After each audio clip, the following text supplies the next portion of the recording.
The Canon R8 gives you pro-level specs at a massive discount. It can handle 98% of what a professional Canon R6 Mark II can do, but at a fraction of the cost. To hit that price tag, Canon had to make some major cuts, and depending on what you shoot, one of these compromises could be a total deal breaker. Having owned and used both cameras on professional projects, I'm going to break down exactly what Canon cut, what stayed the same, and whether the R8 is still worth your hard-earned money in 2026. The main reason the Canon R8 performs like a high-end pro camera is because it shares the exact same 24-megapixel full-frame sensor as the Canon R6 Mark II. This sensor unlocks 4 massive performance pillars: stunning dynamic range, excellent latitude for shadow and highlight recovery, perfect for raw landscape, architecture, and fashion photography. Note, you only reap these benefits if you shoot in RAW and edit in software like Lightroom or Photoshop. Incredible low-light capabilities, built with a triple base ISO system, 800, 1600, and 3200, yielding remarkably clean images and allowing video shooters to push ISO up to 6400 or 12800 with minimal noise reduction. Blazing fast electronic shutter, capable of a brain-melting 40 frames per second in electronic shutter mode, easily capturing fast-moving subjects like sports, wildlife, and fast action. World-class autofocus features the identical flagship autofocus system found in the R6 Mark II, R5, and R3, complete with advanced subject tracking for people, animals, and vehicles.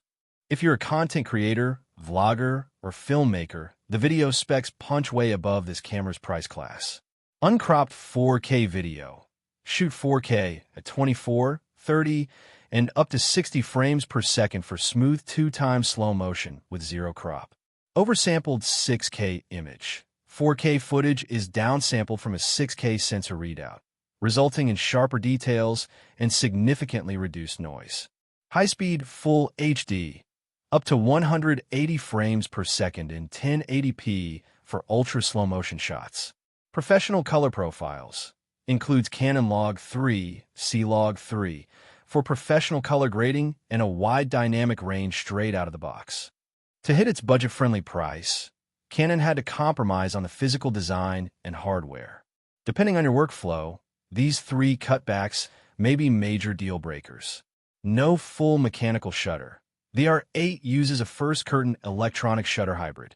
While it can burst at 40 FPS using the electronic shutter, using the physical first-curtain limits mechanical burst speeds to 6 frames per second. Thermal management. Overheating because of its compact, lightweight body, extended continuous video recording, especially in hot climates like Texas, Dubai, or India, can lead to overheating issues if you aren't careful. Lack of in-body image stabilization. IBIS, the R8 relies exclusively on digital IS for video, meaning there is no physical sensor shift stabilization. Handheld long-exposure photography is difficult without a tripod, and handheld video will require stabilized lenses or a gimbal like the DJI RS3 Mini. Other minor design concessions include smaller battery, LP. E17 yields roughly 300 to 350 photos or about an hour of continuous video. Power users will want to carry 4 to 5 spare batteries. Single SD card slot, located next to the battery compartment, supporting 1U Chest 2 SD card. While professional wedding shooters might miss dual card redundancy, it is completely fine for casual use and everyday creators. For 99% of beginners, enthusiasts, and budget-conscious content creators, the cutbacks on the Canon R8 will either go completely unnoticed or won't impact your work. If you want a lightweight, full-frame hybrid camera that handles high-end photo bursts and professional 4K video without breaking the bank, there is currently nothing better on the market for the money.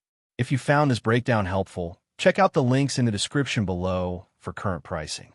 Drop a comment with your thoughts on the R8, and I'll see you in the next video. Peace.